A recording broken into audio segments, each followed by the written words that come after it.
It may seem like Apple is behind the competition a lot of the time. The company appeared to be slow to developments like widgets, bezel-less displays with camera notches and screens with high refresh rates. And with the iPhone 16 Pro, it appears to once again be late to the party, bringing generative AI features and a real button for the camera to its 2024 flagship. But if you will allow me to play therapist for a moment, I think it's not that Apple is slow, I think Apple is cautious, perhaps overly so. Caution on its own isn't a bad trait, in fact, it could be considered thoughtful rather than rushed to the cutting edge with its peers. Apple delivers, usually finding a slightly different approach that is often an improvement on what's out there. Just look at the Vision Pro headset or Apple Silicon, or even the iPod, the iPad, and the AirPods, which were far from the first of their kind when they launched.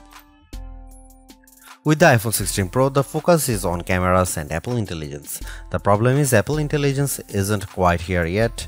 We can test some features in the developer beta that's currently available, but that's not necessarily the same as the experience the public will get when the update rolls out in October.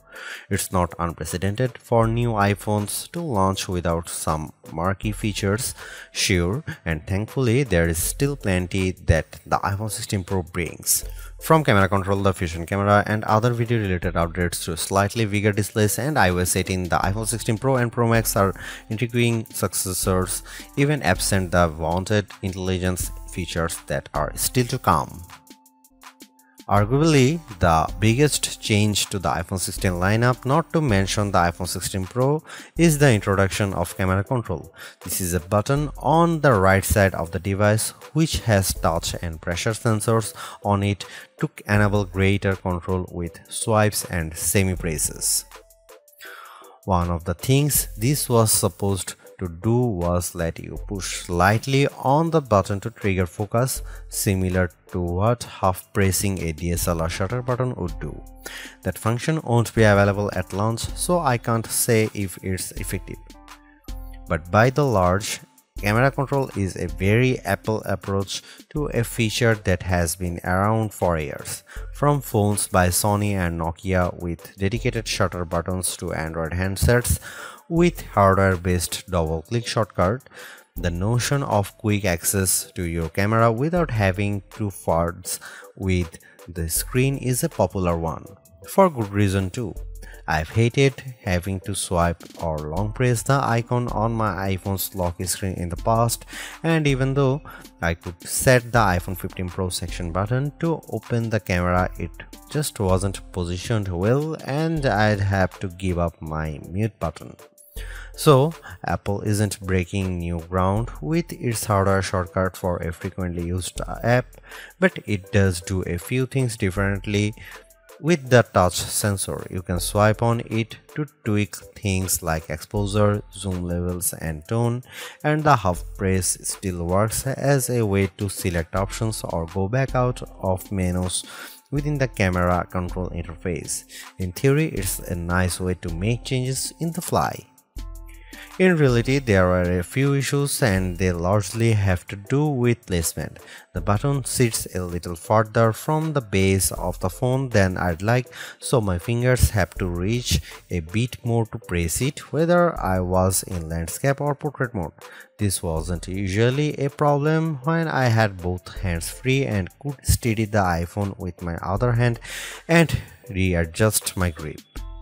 But if you are trying to take a quick shot with just one hand, the button's location can feel unintuitive.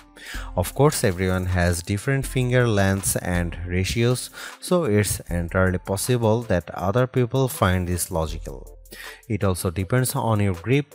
If you are cradling the bottom of the device in your palm, it's harder to maneuver.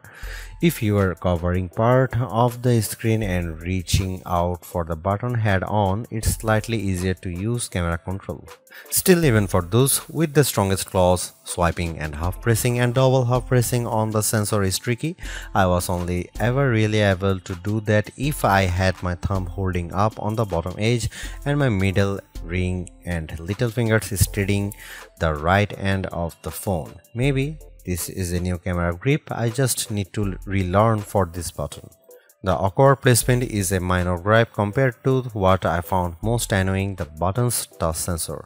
Not only was it difficult to swipe through different settings when holding the device with one hand, it also reacts to accidental touches and swipes. Sometimes the phone would slide down my palm and change the exposure or zoom level, completely ruining the vibe. I should point out that you can go into accessibility settings to either tweak or swipe sensitivity or turn it off altogether if it really bothers you. Honestly, if you are planning on making adjustments with camera control, it's best to have time, patience, and both hands free. In those situations, I had a lot of fun editing settings and watching them by reflected in the viewfinder in real time. I also liked zooming in and out of subjects, decomposing a shot and tweaking exposure till I liked what I saw before then pushing down to snap the picture. I especially loved this while recording video since it makes slowly zooming in or out of a subject smoother than using the on-screen slider. Even if you are not a glutton for buttons, there are still some camera updates that might intrigue you. This year's flagships sport what Apple calls a 48 megapixel fusion camera, which has a faster quad pixel sensor. This enables what the company describes as zero shutter lag, which is wording it has used repeatedly over the years. In this case, it's referring to how quickly the camera will capture a shot after you press the shutter button. I will admit I was initially confused by this update, in part because it requires relearning some behaviors I had adopted to mitigate the shortfalls of older cameras.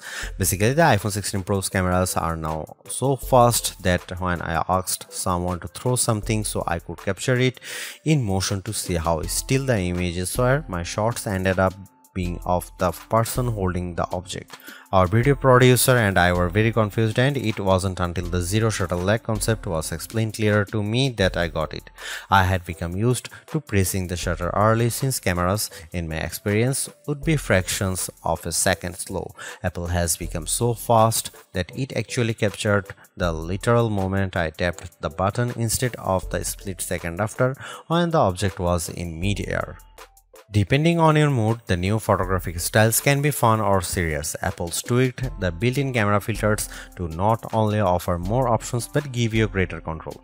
Due to how the company has refined its processing each year, there is also an improved depth map captured when it detects a face in the scene. This, combined with a greater focus on color science around skin tone, has led to what might be my favorite new iPhone 16 feature. Whether I shot them in portrait mode or not, photos of people what I took using the iPhone 16 Pro were a dream to edit.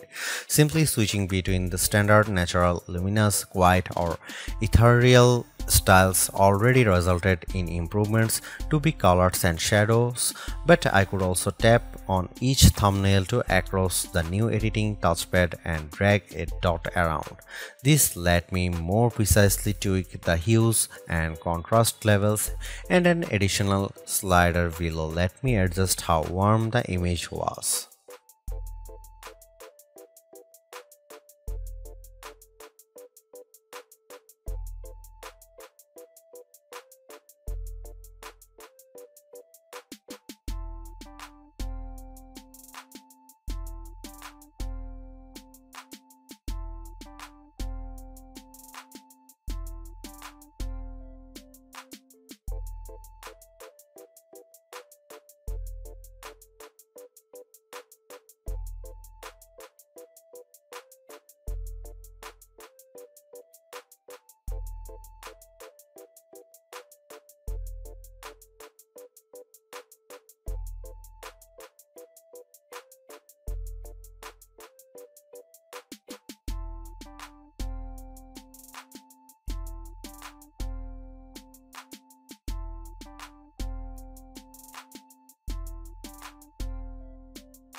It's been about 2 months since the public beta for iOS 18 was released, and it was nice to get a taste of upcoming features like the new customizable home pages, expanded tap back reactions, and the redesigned Photos app.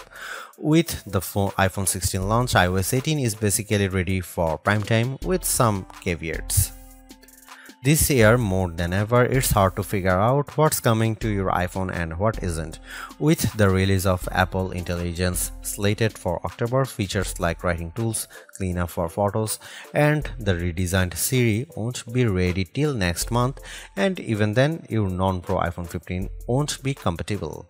Plus, some features that were teased at WWDC like Genmoji still haven't been added to the iOS 18.1 developer beta, which is where most Apple Intelligence features have been arriving as a preview for app makers. Within the iPhone 16 lineup too, there are things coming only to the Pro models like multi-layer recording in voice memos. It's confusing and can make choosing your iPhone a trickier decision, but for this review at least the iPhone 16 Pro and Pro Max are getting everything. I cannot wait to try out multi-track recording in voice memos, and I hope Apple sees this yearning as a sign that it should bring this to more devices. It was nice to get time with iOS 18 even in the absence of Apple Intelligence. Honestly, I'm not even sure I'd like those features that much. In a similar way, Gemini AI was nice on Pixel 9 Pro series but didn't feel like must-haves. Some of the new iOS 18 touches I noticed immediately are the refreshed control center, which took some getting used to as I had to relearn how to swipe back to the home page since there are more pages to scroll through now. I especially enjoyed seeing the new little chat bubble appears on my voice recordings, indicating that a transcript had been generated for them, and though I haven't exchanged messages with Android toting friends yet, I'm glad to see RCS support is finally live this week. Though I was excited for the new custom routes tool in Maps, I struggle to actually create them. You can set your start and end points and have the app close the loop for you, or just tap landmarks or points on the map to get the route to basically connect the dots. Unfortunately, no matter how many times I tried to get the route to cut through a building where I knew a pedestrian walkway existed, Maps reinstated me at every turn, forcing the route to go through more established paths instead. It's not unreasonable, but certainly not the open world route creation feature I was envisioning.